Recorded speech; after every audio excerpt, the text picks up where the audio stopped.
Ladies and gentlemen, I give it great pleasure to introduce our next guest, who is an absolute legend in the halls of Lincoln-Sudbury. As I was coming through school, both on the football field and the baseball field, uh, he's a graduate of Dartmouth College. He is the SVP or Senior Vice President at Capital Group. I bring you the Brendan Mahoney, ladies and gentlemen. The Brendan Mahoney. Yeah, thanks, my Let's mom. go. Lincoln-Sudbury Let's College. go. Thanks, Markel. Appreciate that info, man. Awesome. And of course, we've got my partner in crime, Jeff Venter, who's the CEO for the Play for Peace Initiative. So we like to do a lot of our conversations in tandem here. And but I thought I'd just go ahead and kick us off. And Brendan, if you wouldn't mind, maybe just giving a pretty high level of just a little bit of your background and what you're doing, and where you come from, and then we'll just dive in from there. Sure. Maybe just obviously you covered. I went to Lincoln-Sudbury, and then on to Dartmouth College. I played baseball and football there. I was blessed to have those opportunities. I know we'll talk a little bit more about that. I've known Jeffrey since 1984, if you can believe that. Markel, how old were you in 1984? Like 8 or 9 or something like that? I was 8 years old, sir. I was What? eight. You were eight, Marco? I was eight. And Whoa. so then since then, I've been in the financial services industry, the asset management industry for almost 35 years. And as you mentioned, I'm at Capital Group right now. Perfect. Well, to kind of kick us off a little bit, Jeff and I have had many conversations in regards to being METCO students, which for those that do not know was a program that took African American kids in the city of Boston and sent them out to suburban schools for a better education. And at the same time, looking at finding a way to create a little bit of diversity in some of those schools and those opportunities. And so, Brenda, would love to hear your perspective just from the early days of you getting a chance to meet with Jeff. Your thoughts on the METCO program and maybe, the experience that you had befriending folks that were from the city. Yeah, outside of Jeff, no, I'm just kidding, man. So, Markel, you know this, Jeff knows this, but in addition to maybe talking a little bit about the METCO program, I'll just share that my father grew up on Mission Hill, which is part of Roxbury, and taught in the Boston Public Schools for 40 years before he retired back in the early 2000s. And so I have a perspective of METCO students, but also around the topic of diversity. And I always view my dad as one of those really like servant leaders to the students in the city. And so we can talk maybe a little bit about that. But my first memories of METCO students goes back to prior to meeting Jeff at Lincoln-Sudbury and the kids that I grew up going to school with in the Sudbury Public Schools. And, I don't know, it probably has a lot to do with my dad and my mom. But those folks were really good friends of mine, just like everybody else who grew up in the suburbs with me. And so I do have some special memories of, you mentioned diversity, Markel. I think that a lot of back when I was a kid, again, you were a little baby, but breakdancing was coming on. It was big. I also remember double Dutch being brought out at recess and things like that in elementary school. Like that's not something that the kids in Sudbury, where I grew up with, would have ever tried or knew how to do, and most importantly, enjoyed doing with kids that they didn't grow up with in the same neighborhood, but went to school with every single day. And those types of things are memories that are like emblazoned in my mind as really fun, cool things that we were exposed to because kids were bused from Boston out to Sudbury. And again, in the classroom, hanging out with them, like we were just like other students and things like that, at least to me. And but I have those kind of memories like stuck in my head about how fun and cool that was. And those things I'll never forget. B, I did not know. I did not know your father worked in Mission Hill as a teacher. He grew up in Mission Hill. He grew up right next to Our Lady of Perpetual House, the Basilica at the top of the hill on Yep. Mission Hill. And he actually sold hot dogs at Fenway Park when he was a 14 and 15 and 6-year-old kid. Ran across the fens home at night, and then grew up. Went to Boston State, which is now UMass Boston. Became a teacher. taught at Thompson Middle School in Roxbury, and then ended up at Boston Latin for over 30 years as a biology teacher. Yeah, If we know Boston back in the day, Mission Hill was no joke. no joke. Mission Hill was projects, Yeah. and it was rough. My, And my Uncle Bob, I will correct you. My Uncle Bob claimed that my dad lived in a house and he lived in the projects. So, but yes, it was. It was no joke, man. And I've been told I never had to see it that my Uncle Bob would always say, "Your dad can throw hands like crazy, man." So I don't know. I have a question, man. You know, the first time, when the Metco bus, because you were at the Curtis. Absolutely. Yeah, and so the first time that Metco bus came out, was you already familiar with black kids because of your dad? Or was it like the first time, like, oh, this is great, this is neat. I knew what my father, where my father worked, but this is my first experience, with, dealing with, black kids coming from the city. How'd you feel about that? So, interesting question, Jeff. When I think about it, so my dad, with my mom, we moved out to the suburbs in like 1969 or 1970 or something like that. So you think about that. But his mother and his two brothers stayed in Mission Hill, lived in Mission Hill.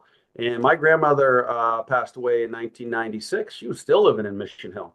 My uncle, his oldest brother, my Uncle Tommy, lived in Mission Hill till he passed away in 2007. My Uncle Richie, who's 79 now, still lives in Mission Hill. And so you think about like these were kids that were born in the 40s, and they stayed in that neighborhood through so many different transitions and changes, the ups and downs of that area.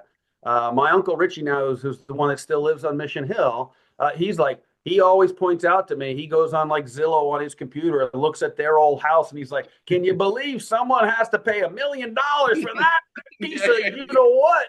Yeah. Totally changed now. It's all changed now. So it was no joke. And these guys are like, just, they came when it was what it was in the 40s, and a lot of them, they stayed there, man. It's interesting. I was just talking to a good friend of mine the other day. He went to Northeastern, and his kids are currently at Northeastern now. And just talking about the changes from when he was there, and into what it is now, and just I said the ups and downs, the changes in the neighborhood. I have a college friend who grew up there, and in his neighborhood, I think he said across the street was one of the biggest drug runners, in the whole area of Boston. And on the other side was somebody who was one of the biggest gun runners. And so it was not an easy place to live or be overall. Right. But with Northeastern going in and buying up a ton of property, my daughter is at Mass Art, which is in and around that area of Huntington Avenue. So it's although traffic's pretty bad and the roads are still tight, I don't miss that. But it's a great, it's an interesting how things have changed. Yeah, I mean, you mentioned I work at Capital Group. One of my good friends, her son is a senior at Northeastern and lives off campus on Mission Hill in a house in a triple decker on Mission Hill. And just as like, I think back to like what we were talking about, and you just described, Markel. It's a completely changed place with the hospitals coming in, with Northeastern, Mass Art, all these places. It's really gone through this pretty remarkable phase of growth and regeneration. So just lifetime Boston, living in Boston, man, I witnessed, the complete entire change. Boston was very segregated. Yeah. And not only was it segregated with Black, white, Hispanics, but it was also segregated within the African American the black people when it comes to gangs. You had when we're talking about color, you had mostly Black people living in Mattapan, Roxbury, and parts of Dorchester and Hyde Park. But then you have white people living in South Boston, South End, and parts of Dorchester, Reedville, West Roxbury. That's where white people, Hyde Park, play in some places in Hyde Park. Yep. But it was, and oh, did I say East Boston? East Boston as well. And then the Hispanics lived in Jamaica Plain. I believe East Boston, there was, parts of that. But it was just very segregated. And then when it came to people of, black people, man, it was everybody stayed in their own neighborhood. Yeah. There was Mattapan, there was gangs through Mattapan, gangs in Roxbury, gangs in Dorchester. Mission Hill had a big time gang, Orchard Park gang. There was so much segregation and people going against each other. The point I'm trying to make was because I played sports and I Yeah. was an athlete, that was like from the beginning that helped me, break barriers and go to Mission Hill and go to a place like Roxbury, even though I'm from Mattapan. But because I was known for my sports and playing in the community leagues and things of that nature, I traveled. I was able to travel and get free passes to different parts of the neighborhood, and people wouldn't mess with me because I played basketball or I played football. And Yeah. one note, I went to, it's funny, I went to Northeastern University. There was a day camp, and all the during the summer, and all the Mission Hill kids would go to this camp. My Hmm. mother never knew that from that camp, I would go into Mission Hill and hang out with some people. Yeah. And so I think from day one, it gave me a perspective on how we were able to use our platform today to start talking about uniting and bringing people together. Yeah, I agree. So, you know, deep roots in Mission Hill from my dad's side of the family. My mom was a public school teacher as well. To go back to that question, I didn't get a lot of exposure to black kids really when I was even going in there. I mean, were they around? Of course they're around. Did they go to church there? Yeah, they went to church there. But it wasn't like I befriended them. It was really through the Medco program I started befriending people in the Sudbury public schools. Curtis specifically, yes, when that Medco bus pulled up. And I think Markel, you know, in this day and age, people try and convince you every second of the day that diversity is good for all the reasons that, and they probably overblow it a little bit, but I do remember it. The culture is different. And, one of the cool memories I have from Curtis Middle School is Tavares coming out. Aaron Tavares was a year behind me at Curtis Middle School. His uncles and his dad were Tavares, and they're singing Penny for Your Thoughts, and they're singing all those awesome songs on the stage in our lunchroom. Yeah. Freaking Curtis Middle School. You know what I mean? And so, like, those are the types of memories. And again, the simple thing at recess, seeing double Dutch, and then the kids from Sudbury getting in the mix there and not being very good at it. You know what I mean? And so, there was nothing like seeing my friends from Sudbury just integrate in that, have fun with it, don't know what they're doing, but just the innocence of being a kid. I can get in there and do that, and everybody it just brought a good feeling. I remember that specifically when you mentioned double Dutch out there at recess with Tom Lopez overseeing us. I wanted to go real back to two things you guys mentioned. Jeff, you mentioned the gangs and how sports was such the great equalizer for a lot of different things that we saw as kids. One of my good friends, Michael Massey, who actually I met through the Mattapan Patriots. Jeff's dad was a founder of the Mattapan Patriots. I knew him. I knew Michael. I knew Massey, the Massey family. Yes. So Mike ended up going to English high school. And if you remember the documentary on Aaron Hernandez a few years back on Netflix, he's on it. And he talks about how sports, when, back then you kind of had a pass up until about 10 o'clock at night. And after 10, all bets were off. So if you were kind of caught out somewhere where you shouldn't be, you could get yourself in trouble. And so he talked a lot about that because he was a football player. and people knew him and folks around. They said, no, no, no, no, Mike's a good guy. Let him pass. And they're like, okay, Mike, go home. And so bringing that back to middle school, and Brendan, you know this, your mom was one of my teachers, as well as your brother was one of my teammates in Right. football and lacrosse. And so I've known your family for a long time.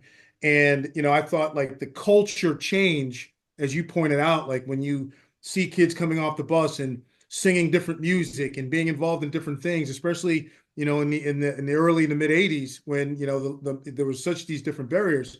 I always found that to be the sports really helped to me that be that great equalizer, allowed us to, look at the different culture and the backgrounds, but it really didn't matter because we were all sort of geared and fighting for the same thing, which was to win a game, And so, talk to us a little bit about your experience. I mean, I don't know when you were playing middle school sports, but how did that impact when you start playing sports with some of the kids in the MECO program?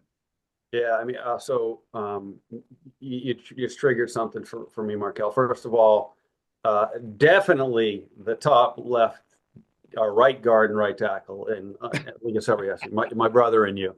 I would have run behind you guys anytime. My guys were good too, but but Oh, I'm getting ready to say.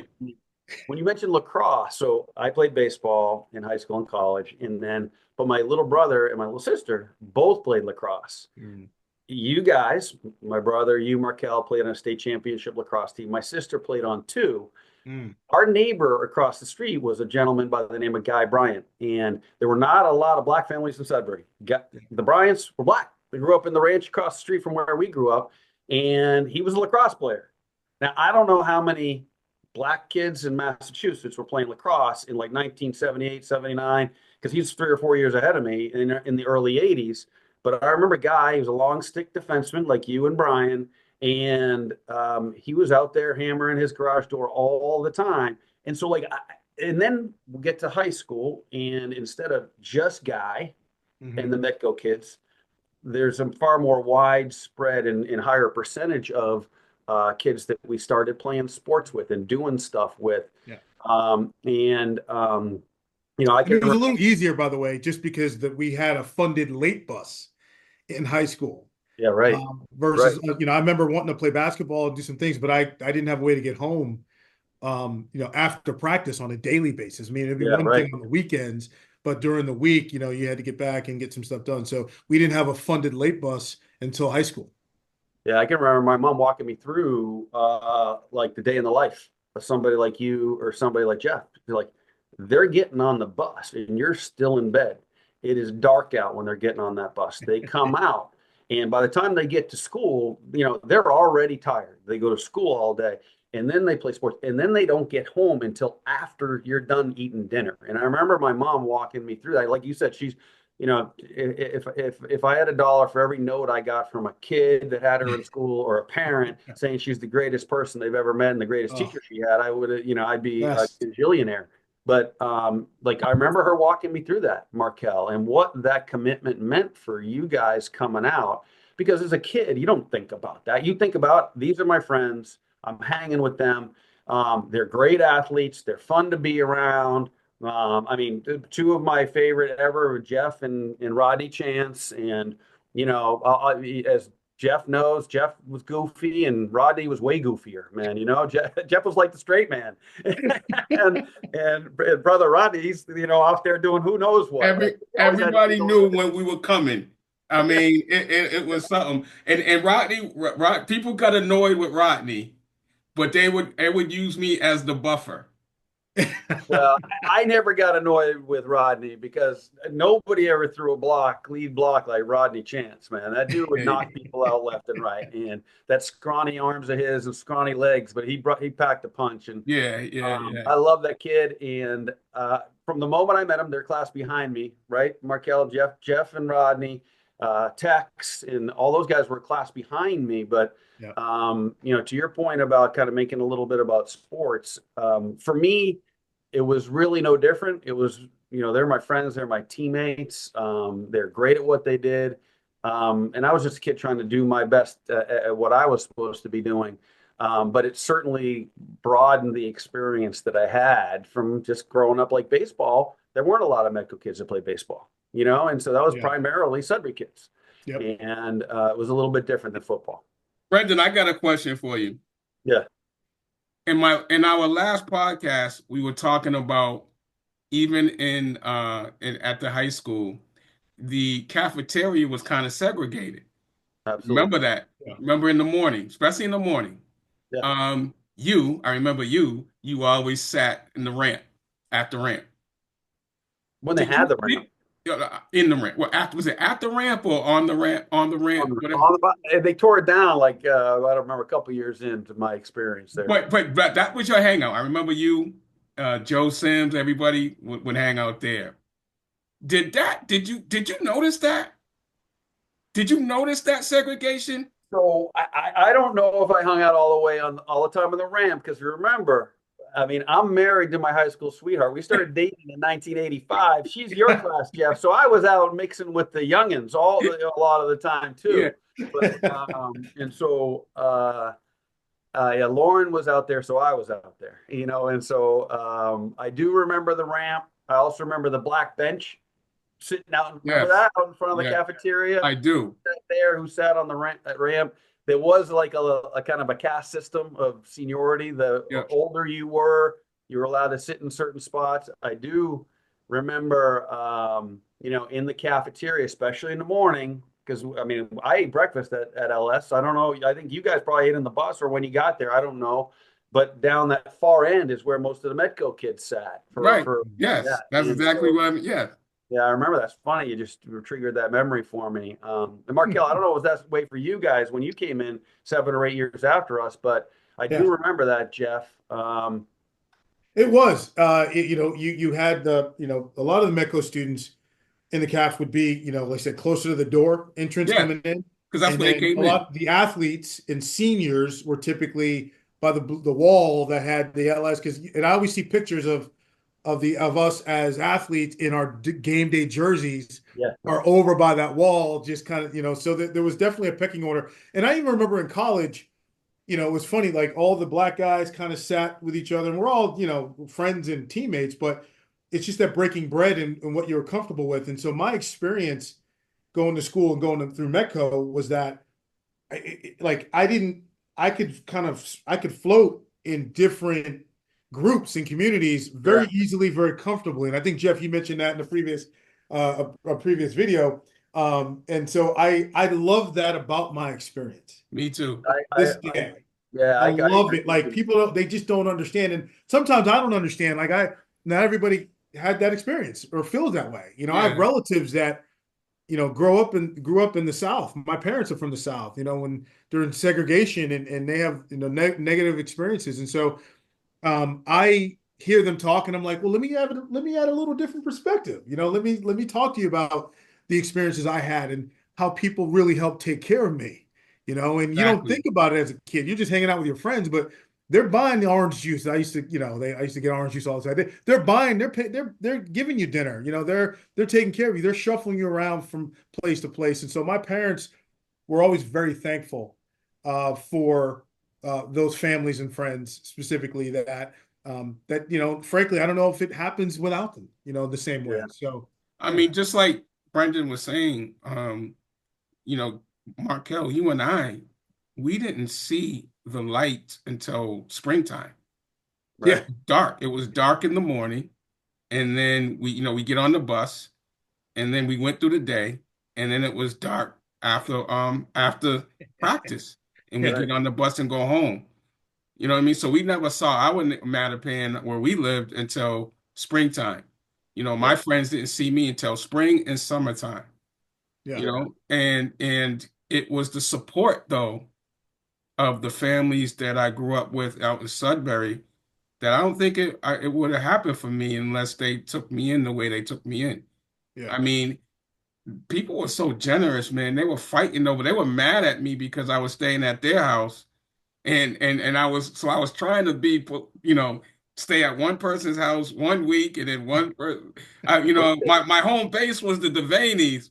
I remember Sometimes I would stay with the Fitzes, Yep. Sometimes I would stay with the DeFrancos. So it was, I would try to be It's diplomatic with it, man, and stay so all everybody could be these happy. names, they like all of my younger siblings that I hung out with. So that But all jokes aside, I want to add to it.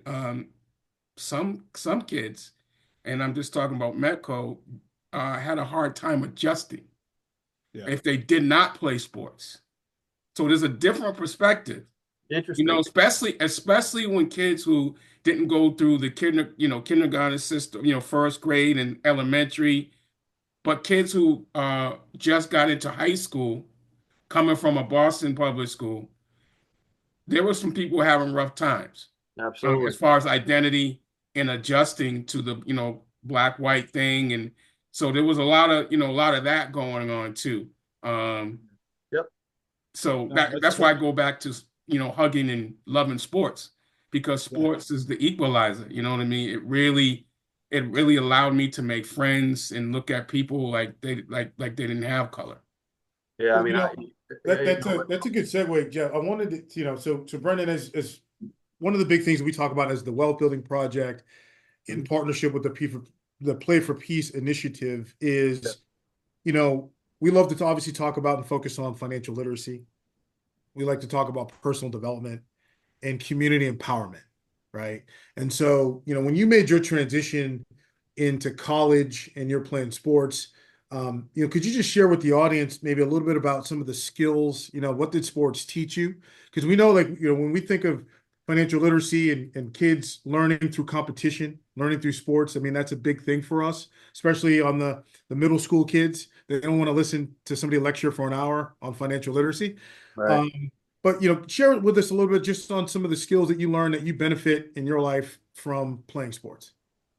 Yeah, so again, my parents deserve most of the credit. I got the opportunity. I had the opportunity coming out of high school to go to a lot of really great places in school, and it really was my choice. I was able to choose to go to Dartmouth College because I felt most comfortable with the people, and I think that's an important note. I went to a lot of other really elite institutions in the Ivy League and beyond, and I never felt the same connection with those people like I did with the folks I met with and I stayed with on my recruiting trip up to Dartmouth. And so I chose Dartmouth. Again, thanks to my folks, I was able to be in an academic position to go there. I played baseball and football there.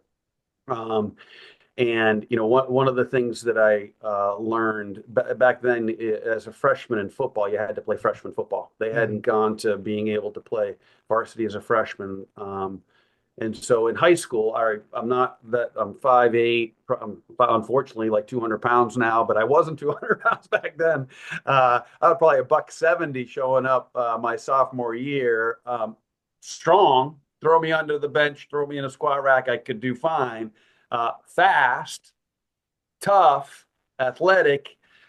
First game I started was against UNH, and I was a running back, and so my first game against UNH, there was I always refer to it as the double Dwaynes. I had Dwayne Saab as one outside linebacker and Dwayne Gordon as the other. Both ended up playing in the NFL. Dwayne Saab for 5 or 6 years, Dwayne Gordon for even longer, like 9 or 10 years. He ended up starting middle linebacker for the Jets. And so that game, I think I had like 3 carries for 1 yard. And the thing I'm proud of, though, is I only gave up 1 sack Mm. in my pass blocking Mm. assignments. And it was the Nice. first pass play that we ran. And I'll get back to answer your question, reading Yeah. the story. Dwayne Saab, I don't know how big the dude is, 6'3", 6'4", 6'5", 230 something pounds. Bigger, maybe 250. I have no idea, but I remember looking at him being like, holy shit, that's a big dude. And I'm like, I'm just going to go cut him on this pass play. It'll be no problem. I go out there, I go to cut him. I must have blinked, no contact. I turn around, look up. He went vertical over me, sacked our left-handed quarterback right in the back. Wow. The rest of the game, I remember thinking to myself, okay, so he's bigger, he's faster, he's stronger, he's more athletic than me. And so what am I going to do? And Dwayne Gordon, fortunately, never tried to leap over me or anything. He just ran into me all game long. And I just remember that was, for me, the first time physically and mentally I was really challenged more than I ever had been before. Mm. And I wasn't going to be faster, stronger, quicker, more athletic than these guys. I was just going to have to figure out how to overcome this crazy situation that this little dude was in. Because if I didn't, my quarterback and other people were just going to get annihilated. And so, and I thought I was tough. I thought I was tenacious. It was a lesson that I still think about today, getting double Dwayne there for a half of football.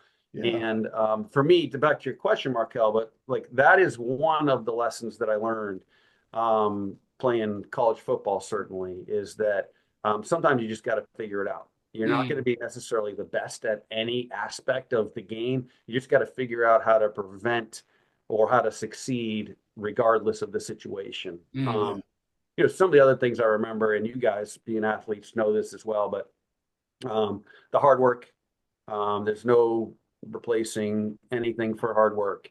Again, you can be the best athlete, you can be the strongest, but hard work, showing up early, staying late, all that work ethic stuff was important. I had to have a job when I was in college. As I mentioned, my mom and dad were teachers, public school teachers. I had a little brother and a little sister that were coming up behind me. I had to have a job. And so I usually went from class to film to practice to work, and then somehow figured out how to eat in between there, and then woke up and repeated the next day, And so that work ethic, again, I thought I had it in high school. I thought I had a work ethic, but then you get into these situations, you're like, holy shit, wait a second, this is like a whole nother level that I'm going to have to take it through. And so those are just a couple of stories, like in my mind, that stick out about that. Yeah, Wow. I love hearing that. I went through something similar at Boston College, and and these, Massachusetts football, as we all know, isn't the powerhouse of the country. And so when we get there, when you start seeing like everyone's got their highlight tape, and I'm like, I'm not showing anybody anything. This is ridiculous.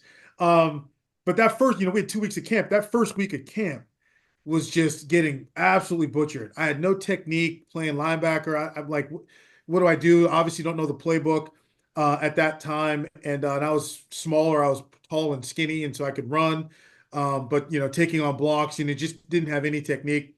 And I remember that first week just being defeated, just sitting in my locker, feeling sorry for myself, what did I get myself into? Like, what is this? And then it's like that, like one of those things you look back and there was like a defining moment. I remember thinking like, I'm the hometown guy. I'm like, I cannot quit. I can't not do. So, so making a decision mindset wise that, you know what, don't worry about being a practice hero. They're going to be upset with you. That's fine. But just go out and play the game. You're going to get knocked over. Just get up and keep playing and keep coming and keep coming. And then the week later, I was asked if I wanted a red shirt, if I wanted to play. And I said, I want to play. So I had an opportunity to get on the field that first game, which was at Michigan. My goodness, September 3rd, 1994. Awesome. Not to date myself. Wow. But that was, like, I think to your point, the grit, right? The determination, the work ethic, is so important. I had somebody asked a question on social media earlier that I gave a response to was, if it's true, is it arrogance? And my answer was, yes, it could be, because you could, like a Michael Jordan, you could have all the talent in the world. Yeah. But if, be really good against a lot of people. But if you think you can just show up and still have that dominance and still have that, you'll be humbled pretty quickly, especially every level you go up, because everybody's good. Right. Everyone earned a scholarship Yeah. at that. And so we have to, so the work ethic and the preparation are all things that I think we take with us into the real world. Yeah. And not that everybody can't develop that, but I think everyone loves athletes because we do bring that to the table. Absolutely. Jeff, what about Well, you, Jeff? Just well, your it's funny that you say that, because my road was way different from you guys. When I was, when I graduated from high school, I had received a scholarship from Northeastern University, but I didn't do well on the SATs. So I had to be redshirted. I didn't even know what redshirted meant back then. but I had to take all remedial classes. I went through the African American Institute, and I was scheduled. I wanted to, that spring, I was ready to go. But guess what? I had a kid.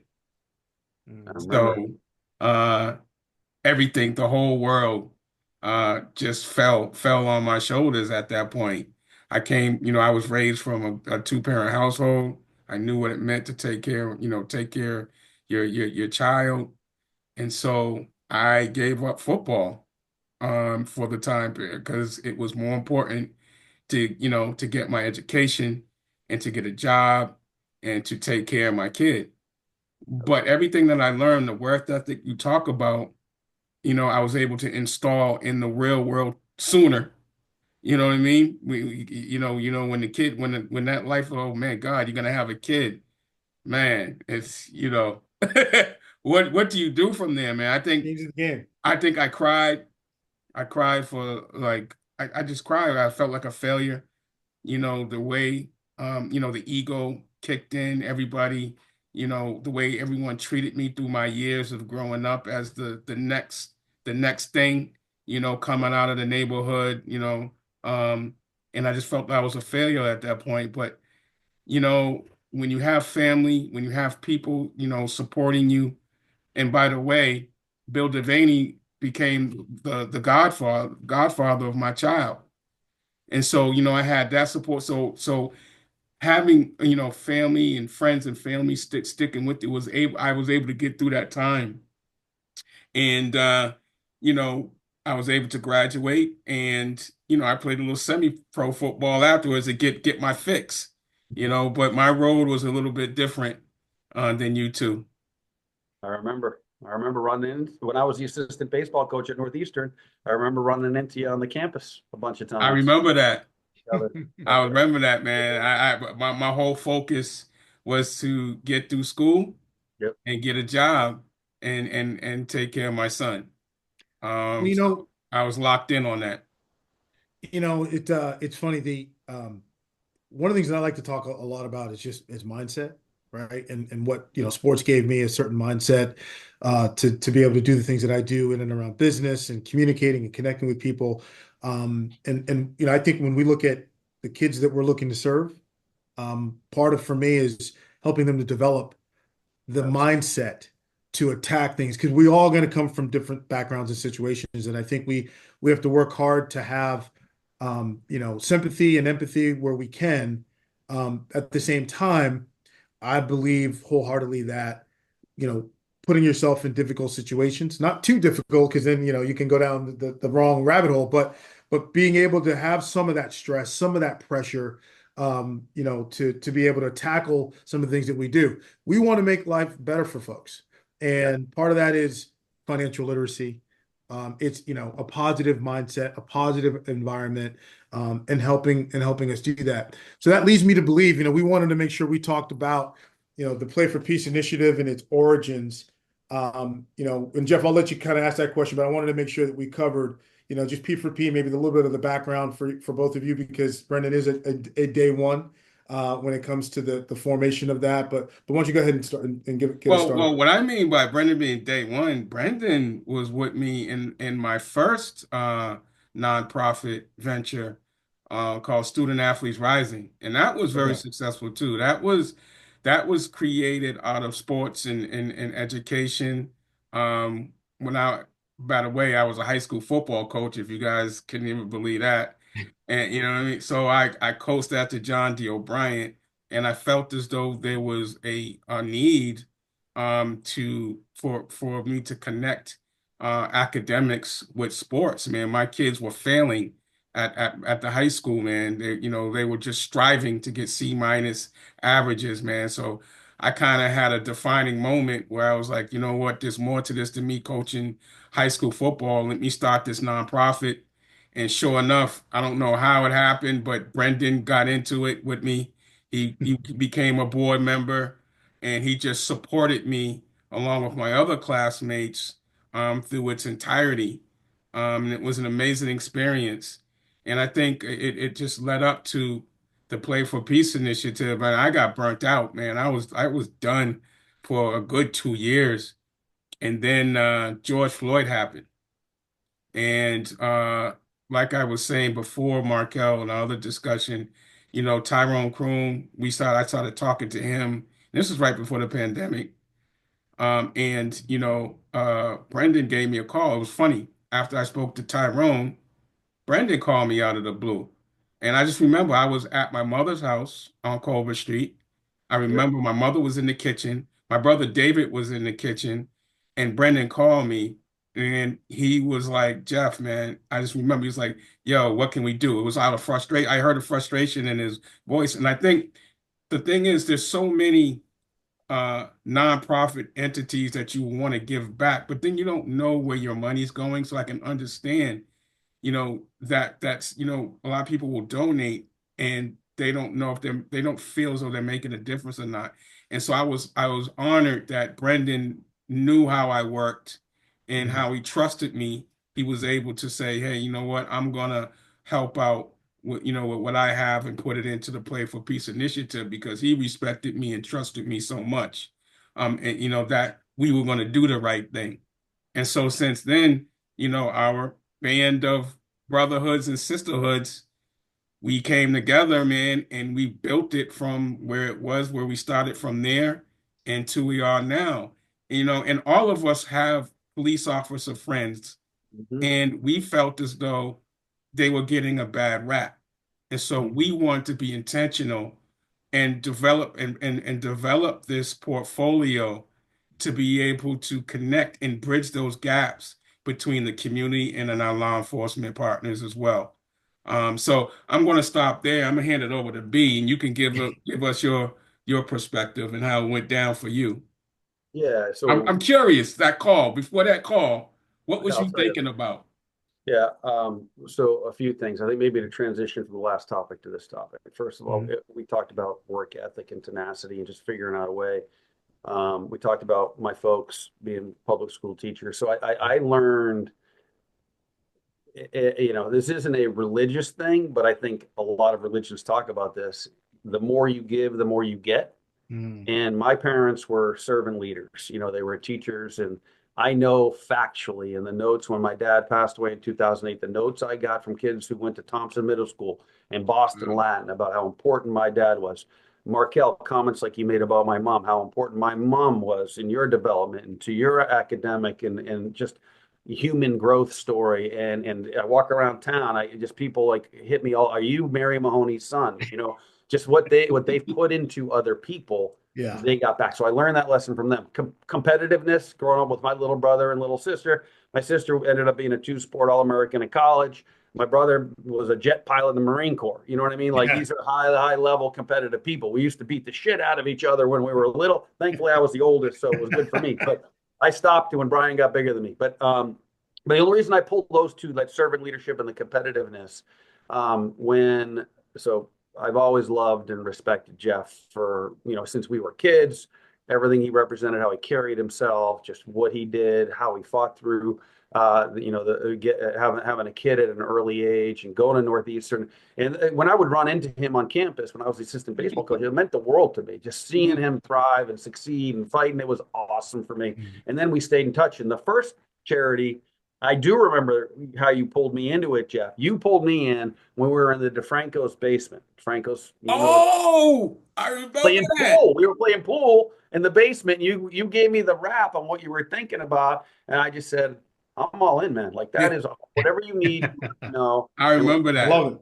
I and remember then that. then I remember you going through a tough Yep, burnout period, tough yep, personal yep. time.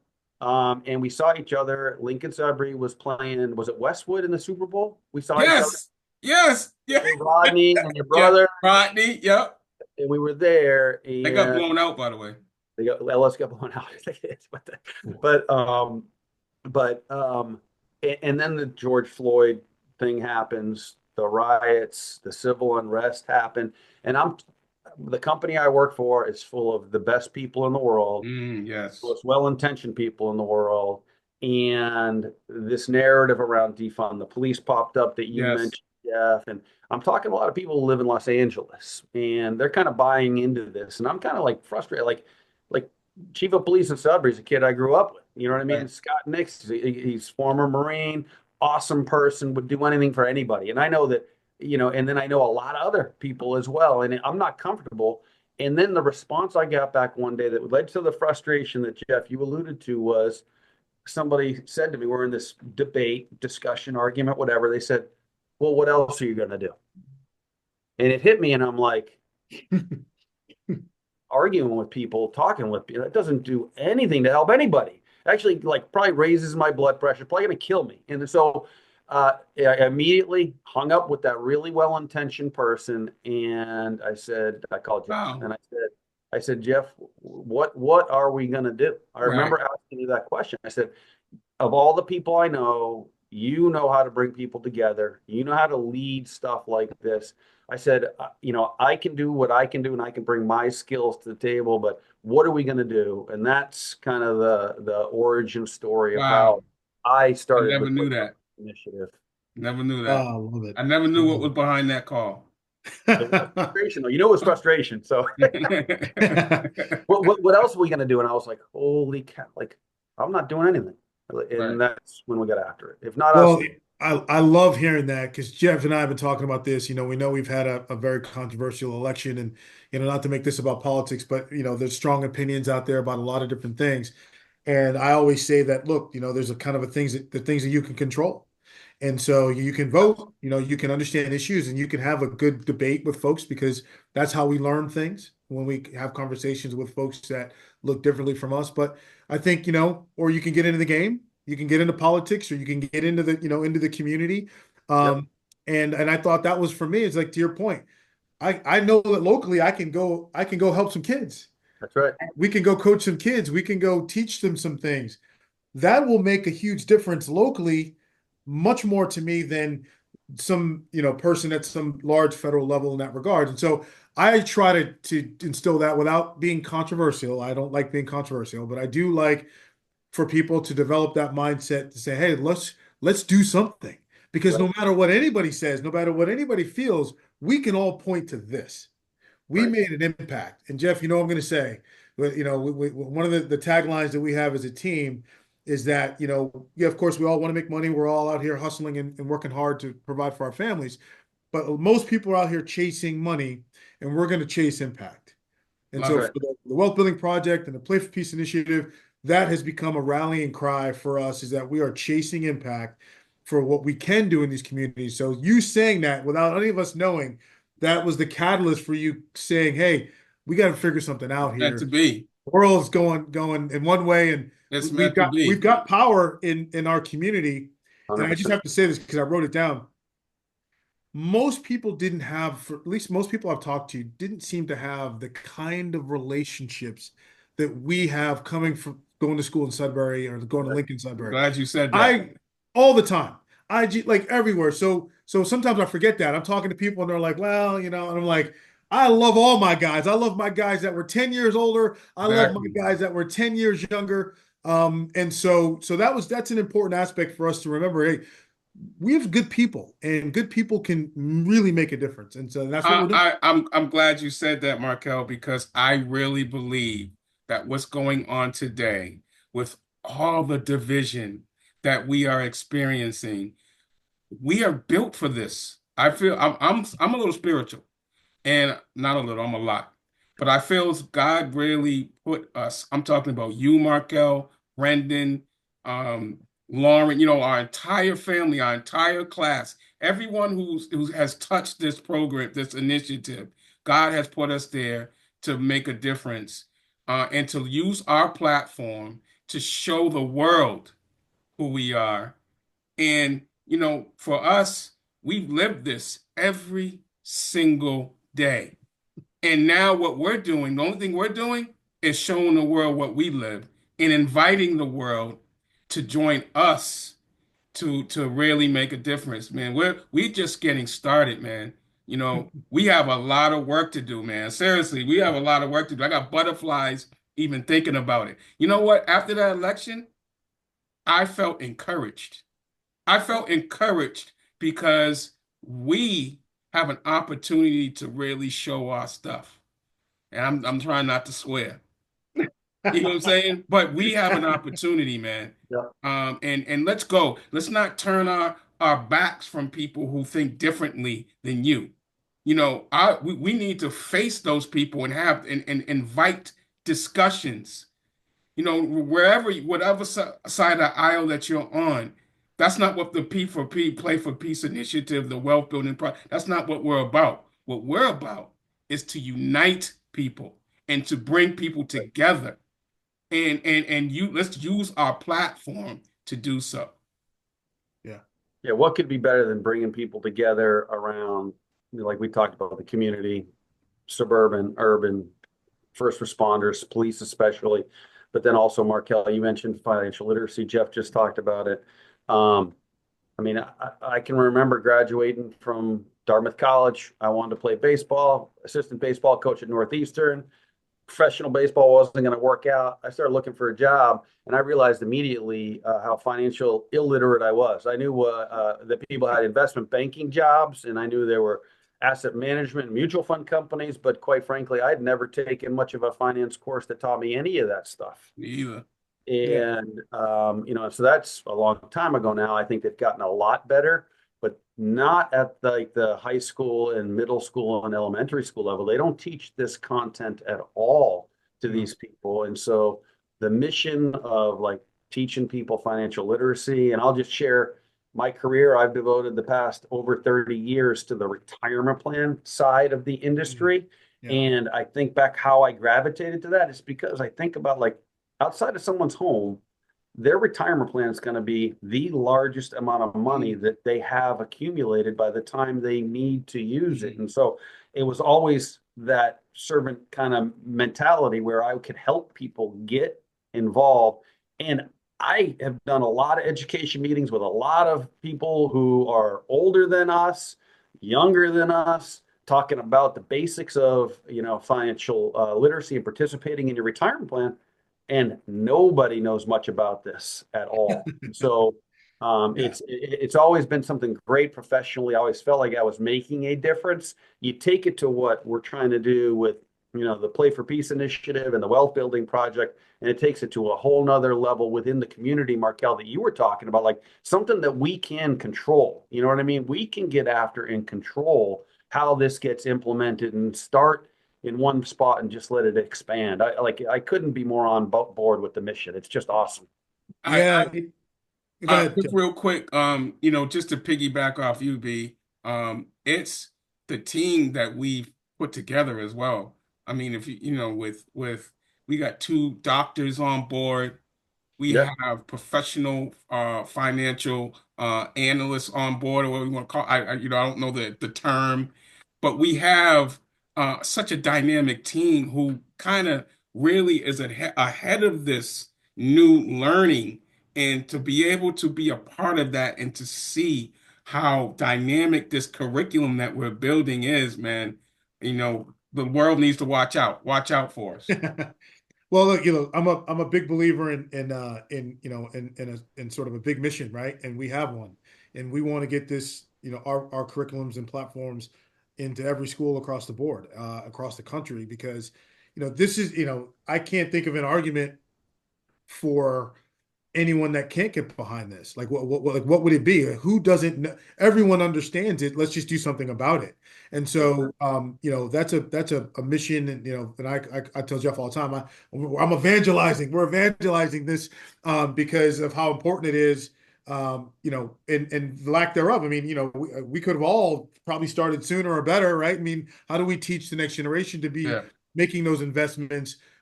Pushing off some of the instant gratification of buying the fancy car or buying goodies that we all love. I mean, that's great, but I wish I could have bought more assets that paid me in my 20s. I'll say that much. And I always tell Jeff, there's nothing fancy that I bought in my 20s that I own today.